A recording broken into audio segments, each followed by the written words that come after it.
Assalamualaikum warahmatullahi wabarakatuh.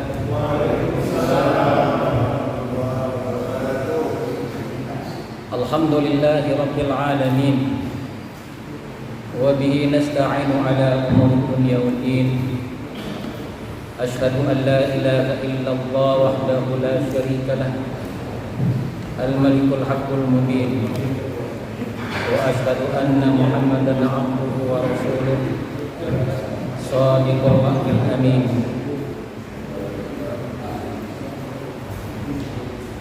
Allahumma salli wa sallim ala habibina wa syafi'ina Muhammadin wa ala alihi wa ashabihi wa man tabi'ahum bi ihsanin ila yaumiddin. Amma ba'du, faqad qala ta'ala fil Qur'anil Karim. A'udzu billahi minasy syaithanir rajim. Yusabbihu lahu fiha bil ghudwi wal asal rijalun la tulhihim tijaratun wala bay'un 'an dzikrillah wa iqamis shalah wa ita'iz zakah yakhafuna yawman tataqallabu fihi al-qulub wal absar liyajziyahum ahsana ma 'amilu wa yazidahum min fadlihi wallahu yarzuqu man yasha'u bighairi hisab. Wa qala Rasulullah sallallahu alaihi wasallam, man salaka tariqan yaltamisu fihi 'ilman sakhalallahu lahu tariqan ilal jannah. Sadaqallahu wa sadaqa rasuluh. Mukarramun para asatidz, para sesepuh, para tokoh masyarakat, Bapak Ketua DKM Musholla, Bapak Ketua Musholla Masjid Musholla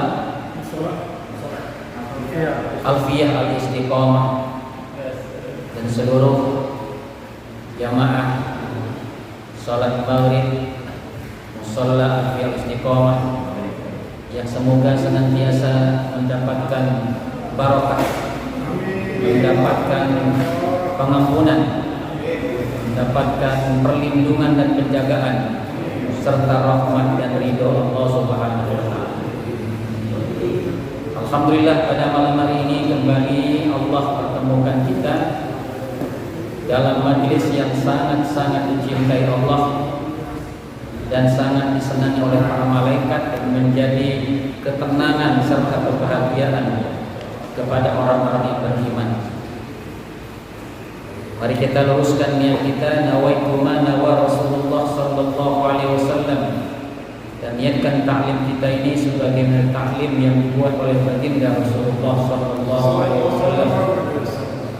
Nawaitu ma nawa salafus salih, dan niatkan taklim kita ini sebagai taklim yang dibuat oleh para ulama-ulama saleh terdahulu. Qul innal fadla bi yadillahi yu'tihi man yasha' wallahu wasi'un 'alim.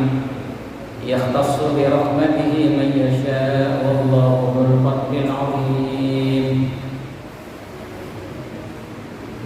Bapak jemaah sekalian rahimakumullah, malam ini saya akan mengangkat sebuah tema 27 manfaat salat berjamaah bagi kehidupan. Biasanya kita sering mendengar hadis yang menjelaskan tentang bagaimana keutamaan sholat berjamaah. Imam Bukhari dan Muslim menjelaskan sholatul jama'ati afdhalu min sholatil fardhi bi 27 darajah, bahwa kata Rasulullah sholat berjamaah itu lebih utama daripada sholat sendirian berlipat 27 derajat, 1 dibanding 27. Jadi kalau kita sholat sendirian sehari itu dapat 5, tapi kalau kita sholat berjamaah 27 kali 5 berapa itu? Nah, hitung nggak? Malas hitung ya Pak ya. itu diperkirakan sekitar 85. 85 berapa itu Pak? 135. Kalau misalnya ada musholla atau masjid, barang siapa yang sholat berjamaah, maka 27 juta. Musholla sebelahnya 1 juta. Kira-kira pilih yang mana itu? Pilih yang 1 juta apa 27 juta? Itu kalau sekali sholat. Jadi kalau sehari tinggal dikali 5. Ini keutamaan sholat berjamaah. Nah, kita saat ini akan membahas 27 manfaat sholat berjamaah bagi kehidupan kita. Ini ditulis oleh Syekh Walullah Dahlawi pada kitabnya Hajatullah Al-Balighah jilid 1 halaman 101. Sudah saya terjemahkan dalam bentuk bagan. Bapak jemaah sekalian rahimakumullah, dalam Al-Quran sholat berjamaah ini disebut di dalam surat An-Nur ayat 35. Yusabbihu lahu fiha bil ghudwi wal asal rijalun la tulhihim tijaratun wala bai'un an dzikrillah.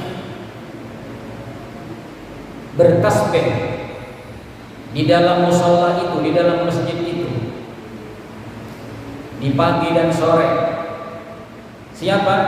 Rijalun, para laki-laki, la tulhihim tijaratun, yang tidak dilalaikan oleh perdagangannya, wala bai'un, dan juga oleh jual belinya, an dzikrillah, dari mengingat Allah. Dalam kitab tafsir banyak dzikrillah disebut sebagai sholat berjamaah. Berjamaah, berzikir bareng-bareng berjamaah, wa iqamis shalah, ditegakkan sholat berjamaah di dalam masjid itu. Jadi Allah memuji orang-orang yang meninggalkan perdagangannya, meninggalkan bisnisnya, aktivitasnya, kemudian masuk ke dalam masjid ketika adzan dikumandangkan. Mereka mengingat Allah, menegakkan sholat berjamaah. Ceritakan dalam kitab Ibnu Katsir, ketika di zaman para sahabat, apabila akan dikumandangkan, orang yang lagi macul dibuang maculnya, ya, yang lagi berternak, ya, ditinggalkan peternakannya, yang lagi berdagang ditutup tokonya. Mereka semua datang ke masjid. Ketika Abdullah bin Umar lewat, tidak ada yang buka itu warung-warung, toko-toko, semuanya tutup, masuk ke dalam masjid. Inilah yang kemudian dipuji oleh Allah, rijalun la tulhihim tijaratun wala bai'un an dzikrillah. Mereka adalah rijal. Rijal itu laki-laki beneran gitu. Jadi kalau tidak ahli sholat berjamaah itu bukan laki-laki beneran, yang sholatnya masih di rumah. Nah itu kan perempuan yang di rumah gitu lah ya. Nah, jadi kalau sholatnya masih di rumah bukan laki-laki beneran. Jadi masih bencong ya. Jadi kalau pengen dikatakan laki-laki sebenarnya di pandangan Allah, maka jangan tinggalkan sholat berjamaah. Rijalun la tulhihim tijaratun wala bai'un an dzikrillah, tidak dilalaikan untuk mengerjakan sholat berjamaah, perdagangannya, bisnisnya, semua aktivitasnya. Kenapa mereka kerjakan seperti itu? Yakhafuna yawman, karena mereka takut akan datangnya satu hari, yataqallabu fihi al-qulub wal absar, di mana setiap mata dan hati itu bergolak karena takut kepada Allah. Yakhafuna yawman tataqallabu fihi al-qulub wal absar liyajziyahum ahsana ma 'amilu, supaya nanti pada waktu itu Allah memberikan balasan lebih baik daripada apa yang telah dikerjakan di dunia. Karena dengan sholat berjamaah itu Pak, semua amalan akan pahalanya dilipat gandakan. Orang yang ahli sholat berjamaah, semua amalan maupun yang kecil itu dilipat gandakan. Makanya nanti pada yaumul hisab itu awwaluma yuhasabu bihi abdu yaumal qiyamah as-shalah. Pertama, seorang hamba yang akan dihisab itu sholatnya. Karena kalau sholatnya sudah benar, maka yang lain dianggap benar. Walaupun masih banyak cacat, ya sudah dianggap benar yang lain. Maka sholatnya harus sempurna. Sholat sempurna ada 3 syaratnya. Pertama, harus tertib secara waktu, awal waktu. Yang kedua, dia harus di mana agar dikumandangkan, yakni di masjid atau di musola. Yang ketiga dengan berjamaah. Ada 3 Pak ya kesempurnaan sholat itu. Sholat tepat waktu atau di awal waktu. Yang kedua, waktunya apa tempatnya di masjid. Ini masjid atau musola sih Pak? Dua-duanya juga bisa. Jadi kalau di Arab itu Pak, musola itu bukan ini Pak, musola itu di lapangan. Musola namanya. Ini namanya masjid. Cuman masjid Ghairul Jami namanya. Masjid Ghairul Jami. Kalau yang jami buat untuk sholat Jumat. Kalau ini namanya masjid Ghairul Jami. Cuma kita namanya musola. Zaman Rasulullah musola itu sholat di lapangan, gitu, sholat di musola. Sholat Idul Fitri, sholat di lapangan, di musola, tempat sholat. Atau perempuan di rumah, musola tempat sholat, punya tempat sholat tersendiri di rumah. Nah, kalau kita ini namanya masjid, cuma namanya masjid Ghairul Jami, masjid bukan untuk sholat Jumat. Cuma kita namanya musola di Indonesia.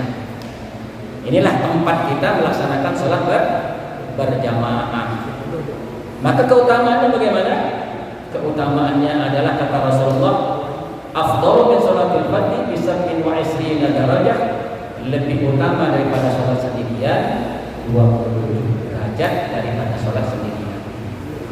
Nah, Syekh Waliullah Dahlawi menjelaskan di dalam kitabnya Musyafirul Al-Fariqah, ternyata angka 27 ini ada rahasianya. Ada manfaat sholat berjamaah yang kembali kepada kita dalam kehidupan selain pahala tadi, ya, selain pahala tadi. Maka kata beliau, 27 itu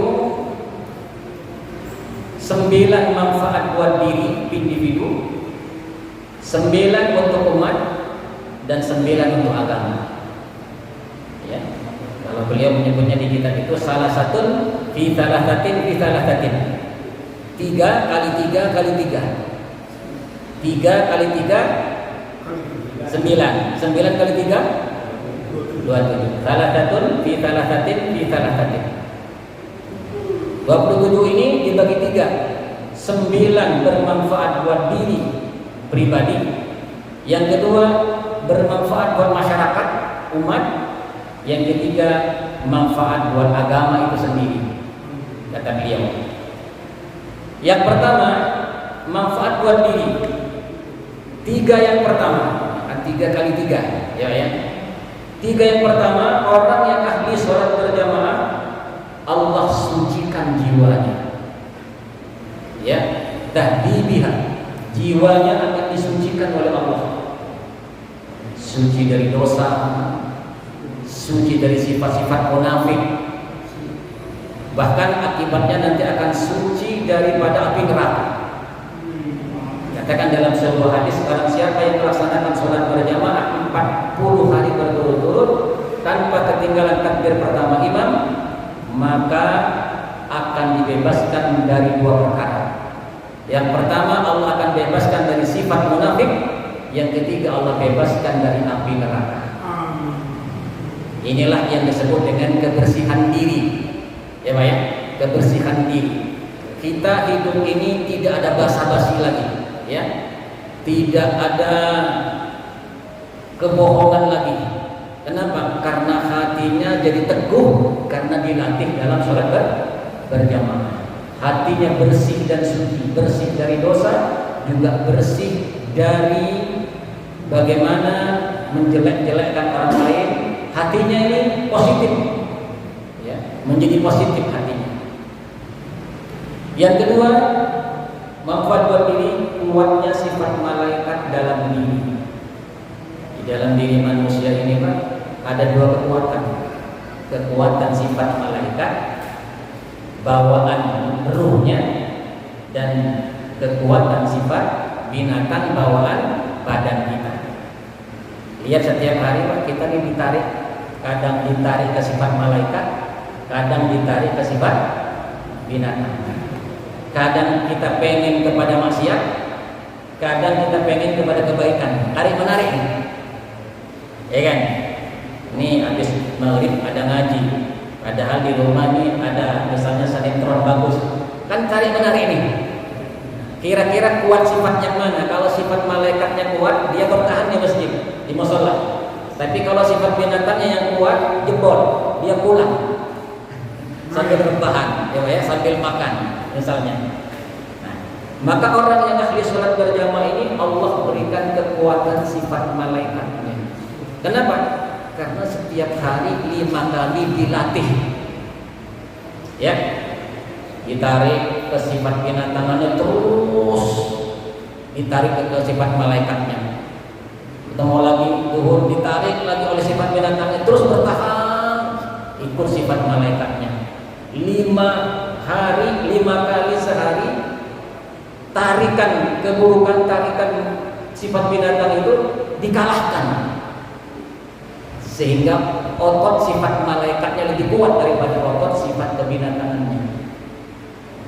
Ini latihan ini Pak, ya, kayak orang main bola tiap hari latihan, kan semakin bagus permainannya, semakin kuat badannya. Kenapa? Karena otot-ototnya bahkan jiwanya semakin kuat. Kenapa? Karena dilatih. Hal yang sebaliknya dihindari, walaupun pantangan-pantangannya itu banyak yang menggoda dia, tetap ditinggalkan, dia tetap berlatih sehingga menjadi pemain terbaik. Ya Pak ya, menjadi pemain terbaik. Bapak setiap hari dilatih, ditarik suruh rebahan, ditarik suruh di rumah saja sholatnya, tapi Bapak latih terus sifat malaikatnya. Akhirnya apa? Sifat malaikat itu kuat. Kalau sifat malaikat ini kuat, berdampak kepada amalan yang lain di luar Pak. Di luar, oh ini haram, ini halal. Nah, ketemu itu. Ini haram, ini halal. Ini kan tarikan malaikat itu halal, tarikan setan itu haram. Kalau Bapak sudah terbiasa sholat berjamaah, sudah terbiasa menguatkan, berlatih otot malaikatnya, pasti memilih yang halal daripada yang haram. Walaupun yang haram itu lebih indah dan lebih menarik. Kenapa? Karena kita sudah kuat sifat malaikatnya. Sifat binatang itu sudah nggak ada artinya lagi. Paham ya? Inilah kenapa sholat itu menjadi pokok kekuatan kita dalam hidup. Karena kalau sholat berjamaah itu dilatih setiap hari, maka semua perintah Allah dalam kehidupan kita akan kita kerjakan, bahkan larangan Allah kita tinggalkan. Kenapa? Karena sifat binatang sudah lemah, tidak dikasih makan oleh kita, kelaparan, ya Pak ya. Sementara kita ngasih makan terus sifat malaikat kita. Nah, ini rahasianya Pak ya. Kemudian yang ketiga, lemahnya sifat kebinatangan dalam diri. Lemahnya sifat kebinatangan dalam diri. Inilah yang disebut sebagai pemenang dalam kehidupan. Dikatakan dalam Al-Quran, sabiqun bil khairat, dia orang yang pertama dalam kebaikan. Ada kebaikan, dia yang pertama. Kenapa? Karena keburukan tidak menarik lagi buat dia. Ya, tidak ada ketertarikan. Kenapa? Karena setan tidak membantu. Ya, sifat kebinatangan yang merasa enak ketika menikmati itu tidak ada lagi. Kenapa? Sudah melemah dan kalah kepada hal-hal yang kaitannya dengan akhirat. Karena malaikat menganjurkan kita kepada kebaikan dan kebaikan dalam alam akhirat. Ini 3 yang pertama, manfaat buat diri. Kemudian 3 yang kedua. Tadi 3 pertama, yang ke-1 kesucian diri. Apabila diri sudah suci, maka dekat dengan dewan malaikat tertinggi.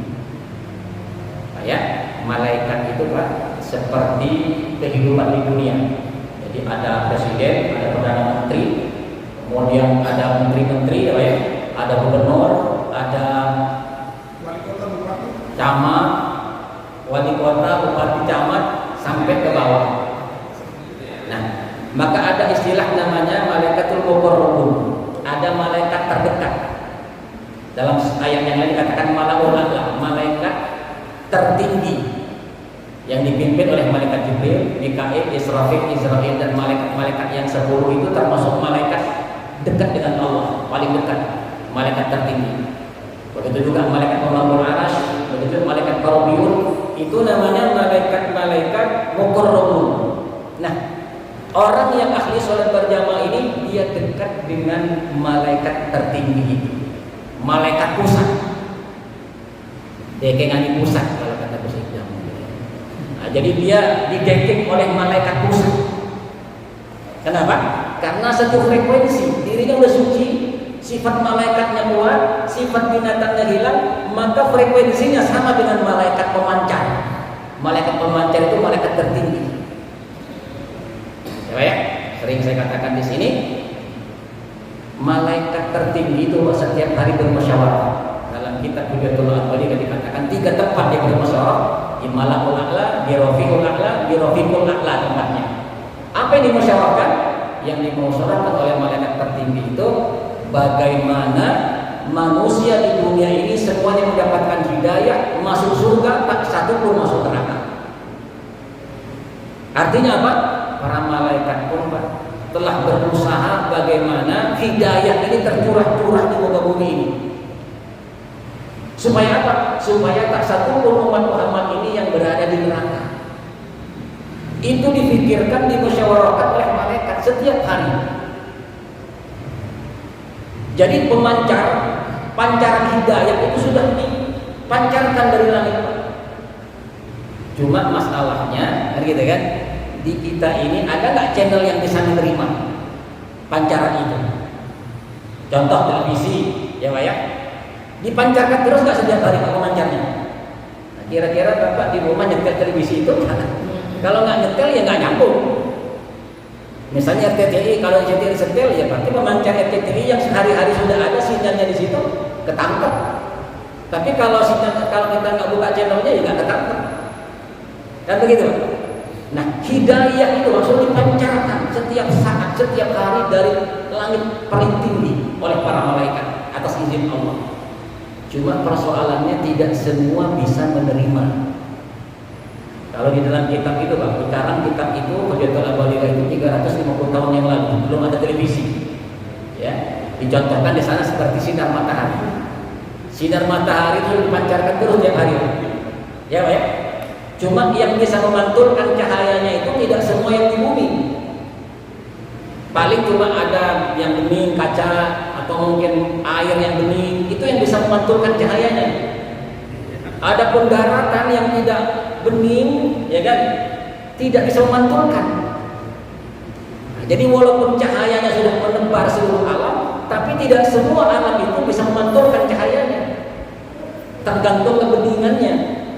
Paham ya? Nah, begitu juga pemancar televisi dipancarkan terus tiap hari. Cuma persoalannya ada yang satu channel enggak, ada yang satu frekuensi enggak gitu loh. Nah, ini pancar hidayah itu sudah dipancarkan terus. Maka dengan sholat berjamaah setiap individu ini disucikan, dibeningkan jiwanya seperti beningnya sifat malaikat. Kemudian sifat malaikatnya jadi kuat. Kemudian sifat binatangnya jadi lemah. Inilah yang akan menerima pantulan tadi. Gitu loh. Yang akan menerima pantulan. Maka disini dikatakan mereka dekat dengan dewan malaikat tertinggi. Itu yang pertama. Yang kedua. Yang kedua, dituliskannya kebaikan baginya. Karena sifat malaikatnya sudah kuat, banyak sekalian, setiap kebaikan sekecil apapun dilipat gandakan oleh Allah. Kenapa? Karena derajat keikhlasannya kuat. Orang yang sifat binatangnya kuat, ikhlasnya susah. Sholat masih pengen dipuji orang, masih pengen dilihat orang. Bersedekah masih, kenapa? Karena masih ada sifat binatang. Pengen dipuji itu kan bukan sifat malaikat, Pak, tapi sifat binatang. Tapi kalau sifat malaikatnya sudah kuat, maka itu hilang, keikhlasannya semakin kuat. Kalau beramal, walaupun sekecil apapun amal itu dengan ikhlas, maka akan dilipat gandakan oleh Allah pahalanya. Ini akibat daripada rutin sholat berjamaah. Kemudian tadi lemahnya sifat kebinatangan menjadi dihapuskannya dosa-dosa sebagiannya ketika ahli sholat berjamaah dosa-dosa itu luntur. Syekh Ibnu Taimiyah pernah ditanya oleh seseorang diam-diam, dia pernah berzina, tapi dia tidak dirajam.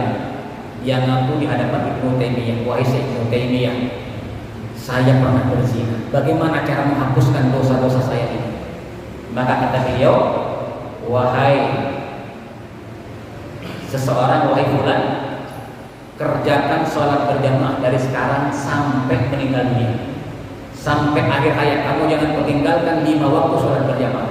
Maka insya Allah dosa-dosa zina kamu dan dosa-dosa yang lain itu akan dihapus oleh Allah, walaupun belum dirajam. Itu hebatnya sholat berjamaah. Ya, kenapa? Karena sudah bening, suci, dan selalu bersama para malaikat. Itu sudah 6 ya. Kemudian 3 yang terakhir, Allah ridho kepadanya. Bapak, yang dicari di dunia ini apa? Duit banyak, pangkat tinggi, masyhur, terkenal, tapi Allah benci kepada kita. Mau nggak? Ya, yang kita mau itu ya duit banyak, ya. Pangkat, derajat tinggi, kan itu kan? Allah ridho. Mau banget tuh, ya kan?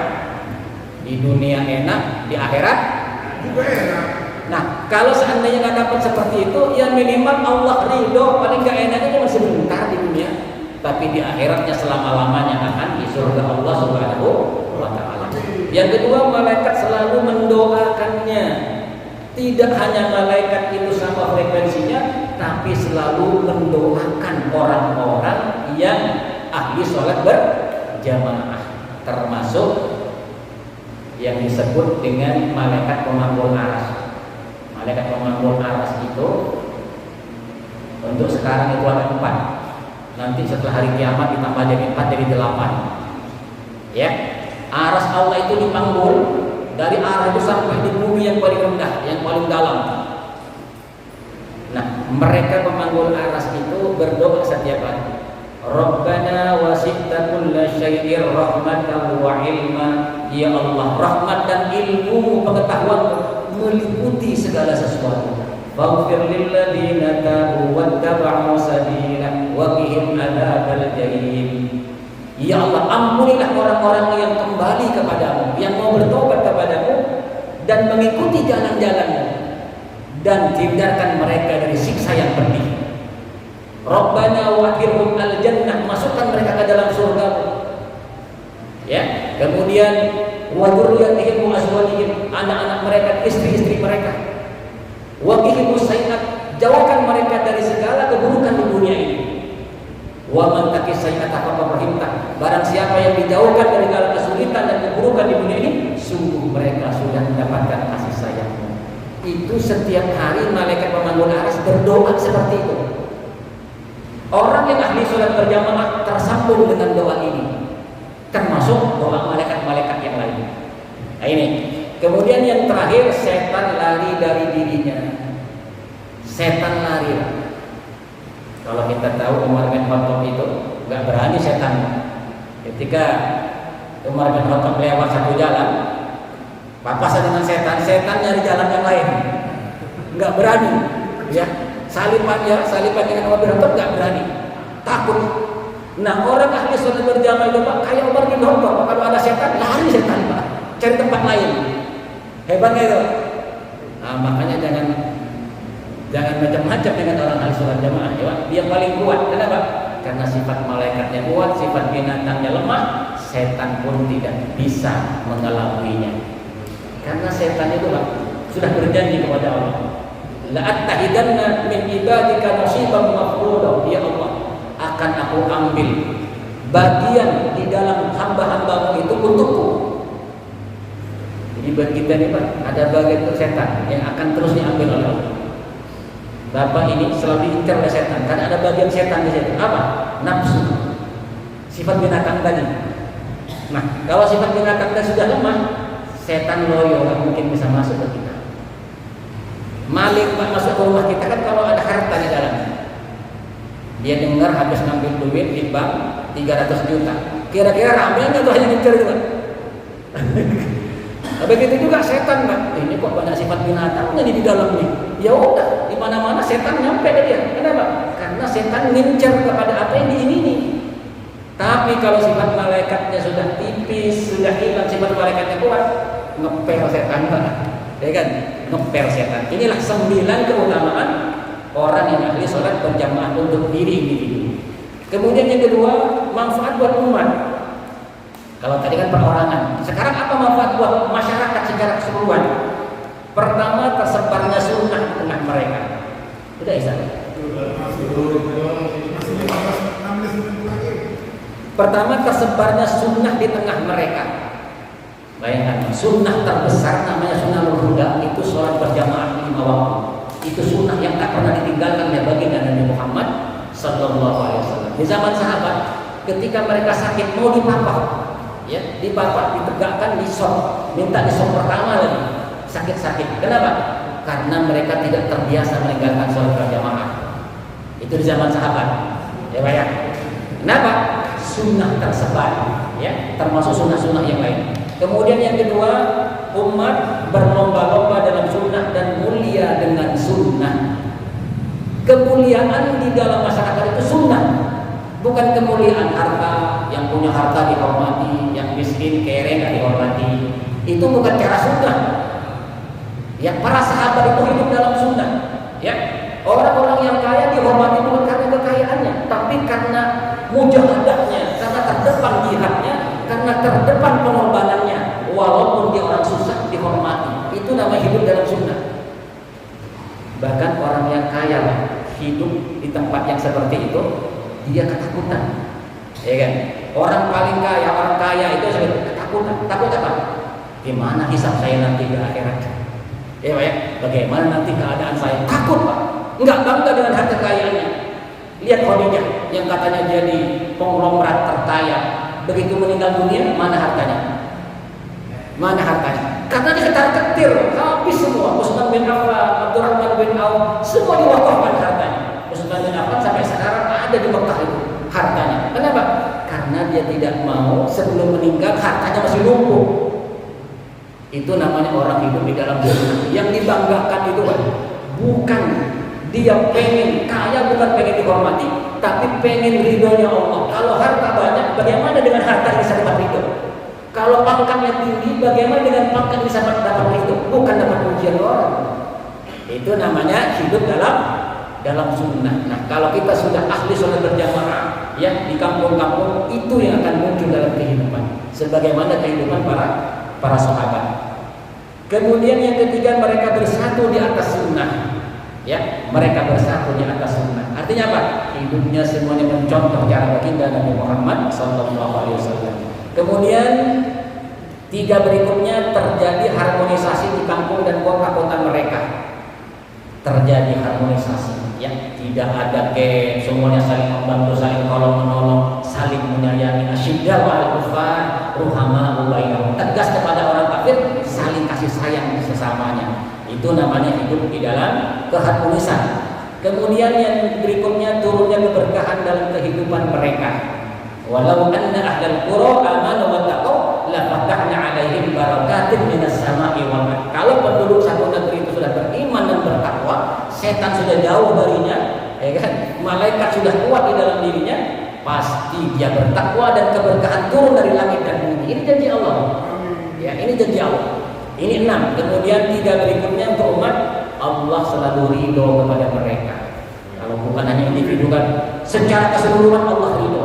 Kemudian para malaikat selalu mendoakan mereka. Umat selalu didoakan oleh malaikat. Yang ketiga terakhir, setan-setan menjauh dari kehidupan mereka.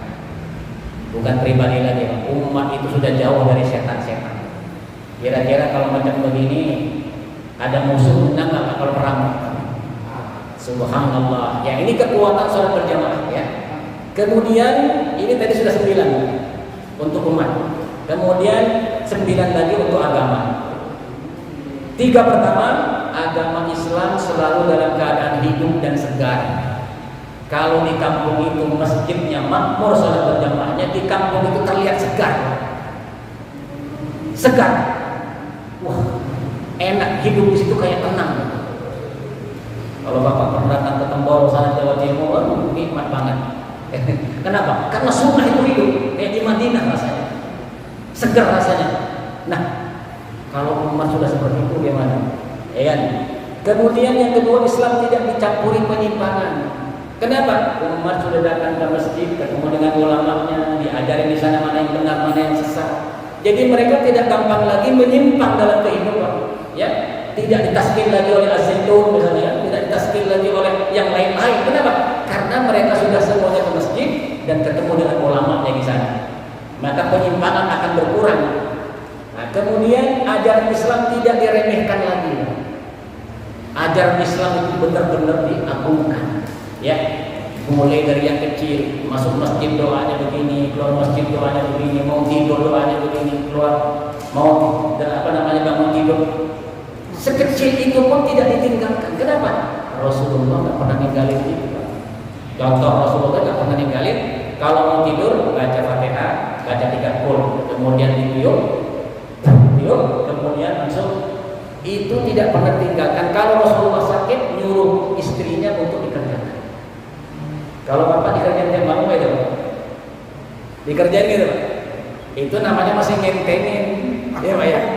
Ya, ajaran agama Rasul paling tinggi derajatnya di hadapan Allah, setiap hari nggak pernah ngentengin itu. Kenapa? Karena Rasul adalah teladan sunnah, teladan sunnah. Ya, maka orang yang ahli sholat berjamaah itu tidak ngentengin lagi hal-hal yang kaitannya dengan sunnah Rasulullah, ya, dengan agama. Semuanya akan hidup di dalam dirinya. Ini 3 yang pertama. 3 yang kedua, agama ijma' dewan malaikat tertinggi dijalankan dalam kehidupan ini. Tadi kan sudah bilang, perkumpulan malaikat itu selalu bagaimana hidayah terpancar di muka bumi ini. Kalau di bumi jarang yang hidup ya dalam diri, ya mampet lah, nggak jalan. Enggak baik. Walaupun malaikat sudah bersolat terus berusaha, tapi di muka buminya nggak ada yang nangkep sinyalnya. Iya mampet nggak jalan, Pak. Karena jalannya di atas langit itu untuk di bumi tergantung kepada kita. Ya, karena kita yang akan contoh ruh kita ini, Pak. Ruh kita ini kenapa ada di bumi? Karena ada alat astronom yang nama badan ini yang dibikin dari tanah. Kalau yang dari tanah ini udah rusak, ruh ini kembali ke langit, Pak. Nggak mungkin di bumi. Kenapa? Karena harus kerjasama. Ya kan, Bapak sekarang bisa hidup ini kan karena ada astronom bumi badan ini. Kalau badan sudah rusak, jantung sudah rusak, nggak bisa berjalan lagi, ruh langsung copot kembali lagi ke Allah. Paham kan? Nah, begitu juga hidayah. Hidayah langit itu memerlukan kita di bumi. Bagaimana caranya? Hidupkan sholat berjamaah, sifat malaikat kuat, sifat binatang kemudian hilang atau lemah, maka yang terjadi mereka akan bergerak seperti malaikat bergerak. Bergerak terus sampai kemudian apa yang diinginkan oleh Allah di langit ini untuk bagaimana umat Nabi Muhammad ini tidak ada yang masuk neraka satupun itu tercapai. Kenapa? Karena sholat berjamaah sudah hidup. Kemudian tali Al-Quran dipegang dan sunnah dipegang teguh. Wah, bagaimana wa'tasimu bihablillahi jami'an wala tafarraqu. Ya. Semua kehidupan ini atas Al-Quran dan Sunnah, ya, tidak pakai yang lain-lain lagi, ya. Ini Al-Quran dan Sunnah. Gitu, Pak. Kemudian cahaya Islam memancar di tengah umat, syiar-syiar Islam kemudian memancar di tengah umat. Kemudian 3 yang terakhir, Allah selalu menolong agama ini. Agama Islam ini sekarang ditolong masih oleh Allah di dunia. Di zaman sahabat, Pak, subhanallah. Raja-raja di sekitar Mekah, di sana, di Afrika, di Persia, di Romawi, ketar-ketir dengan umat Muhammad ini. Ya, sebentar lagi apa yang di bawah kaki saya ini bakal menjadi tempatnya mereka. Ketar-ketir. Kenapa? Karena Allah bikin mereka ini seperti singa dan mereka ini takut kepada. Tapi kata Rasulullah, ketika umat sudah punya 2 penyakit, hukum dunia, wa kariyatul maut, cinta dunia takut mati, dicabut rasa takut musuh itu oleh Allah kepada kita. Sementara kita takut kepada musuh. Kenapa? Karena agamanya tidak kuat. Malaikat pun kemudian tidak membantu. Ya, Allah selalu menolong agama ini. Yang kedua, para malaikat menjadi tentara agama ini. Jangan macam-macam dengan umat Islam, dengan agama Islam. Bukan hanya orang-orang di bumi yang akan mengusir mereka, malaikat pun akan turun. Maka para sahabat sahabat berperang. Kenapa menang terus? Malaikat juga bantu. Kenapa? Karena mereka sudah menjadi ahli agama yang sebenarnya, ya, menghidupkan sholat berjamaah dengan sebenarnya. Dan yang terakhir, setan tidak mampu lagi mengganggu agama ini. Ya, setan tidak mampu lagi mengganggu agama ini. Ya, malaikat selalu membantu kita, setan tidak mampu lagi mengganggu agama. Bapak jemaah sekalian, dan ini pasti akan terjadi pada saatnya. Nanti akan ada kemenangan Islam di dunia, sekitar 40 tahun lamanya akan ada kemenangan Islam, dan ini benar-benar terjadi. Ya, ini benar terjadi. Musuh-musuh Islam semuanya takut. Seperti kita ceritakan kemarin. Kenapa? Karena amal umat Islam sudah semakin hebat. Kekuatan sifat malaikatnya, sifat binatangnya lemah, kemudian setan-setan pun takut menghampiri mereka. Sehingga Allah menolong mereka, meridhoi mereka, malaikat pun turun kepada mereka, setan-setan pun lari kepada mereka dan akan membantu agama ini. Bapak jemaah sekalian rahimakumullah, inilah yang ditulis oleh Syekh Waliullah Dahlawi tentang 27 manfaat sholat berjamaah, ya, dalam kitabnya Hidayatul Mubaligah jilid 1 halaman 101. Ya. Saya bawa waktu saya ke India, saya beli kitab ini di India, kemudian saya terjemahkan. Sebagian ada beberapa yang saya terjemahkan, termasuk bagan ini, Pak. Ini ada bagan. Pernah ini saya jual. Dan beberapa masjid saya lihat tempel-tempelannya. Saya pernah cetak, Nah, jadi untuk bagaimana kita supaya gemar melaksanakan sholat berjamaah dan apa yang diinginkan Allah di muka bumi ini menjadi terlaksana. Karena kalau tanpa itu, walau bagaimanapun bergerak malaikat di atas untuk memberikan hidayah, para nabi sudah. Tapi kalau kita tidak membantunya dengan meramaikan masjid dengan sholat berjamaah, maka semuanya tidak akan terjadi. Maka jangan salah kalau pernah ulama Timur Tengah mengatakan, kalau umat ini sungguhnya sudah seperti sholat Jumatnya, terdengar Pak ya, maka Yahudi, Israel bahkan kalah di muka bumi. Itu artinya apa, Pak? Ya sholat subuhnya aja kayak sholat Jumat, kalau di sholat yang lain kan begitu. Kenapa? Karena kekuatan malaikat yang tadi, bantuan langit itu benar-benar terjadi gitu. Jadi perkataan ulama di Timur Tengah itu tidak sembarangan, ya. Kalau umat ini sungguhnya jamaahnya sama seperti sholat Jumat, maka musuh-musuh Islam itu sudah nggak mungkin berani dengan kita. Kenapa? Karena langit tersambung dengan kita.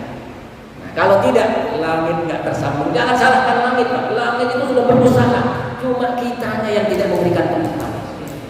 Tidak ada tempat, kita tidak memberikan tempat kepada langit untuk bisa menggerakkan cita-cita Allah di muka bumi. Wallahu a'lam bishawab. Isa masuk. 3 menit lagi. Ada pertanyaan, Pak? Silakan. Assalamualaikum warahmatullahi wabarakatuh. Waalaikumsalam warahmatullahi wabarakatuh. Di luar tema mungkin. Baik. Ini sekarang ini mau musim pemilu. Umpama kita membicarakan kejelekan salah satu paslon, apakah itu mengurangi pahala ibadah kita atau tidak? Karena cita-cita kita mati husnul khotimah, surga firdaus dalam kita.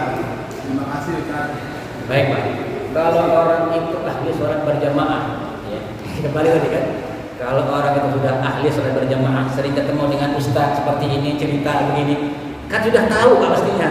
Gitu Pak ya. Nah, apa yang terjadi? Ya, kita kan tidak boleh mengunjing siapapun, walaupun itu paslon dan apa kayak gitu kan. Jangan sampai kita menjatuhkan saudara kita. Dan itu yang terjadi kemudian dosa. Dosanya nggak gampang loh Pak. Kalau langsung dosa kepada Allah, minta ampun, nangis-nangis diterima. Kalau Bapak nggak minta maaf langsung, Pak, saya pernah ngomongin Bapak, nggak diterima Pak maafnya. Kira-kira sulit nggak Pak? Sulit. Dosa sesama manusia itu sulit Pak. Ya. Nah makanya kalau kita sering sholat berjamaah, sering dengar ceramah kecil, kan tahu gitu Pak. Nah ketika tahu, maka insya Allah kita menahan diri. Ya kan? Insya Allah kita menahan diri. Wallahu a'lam bishawab. Ada lagi Pak? Silakan.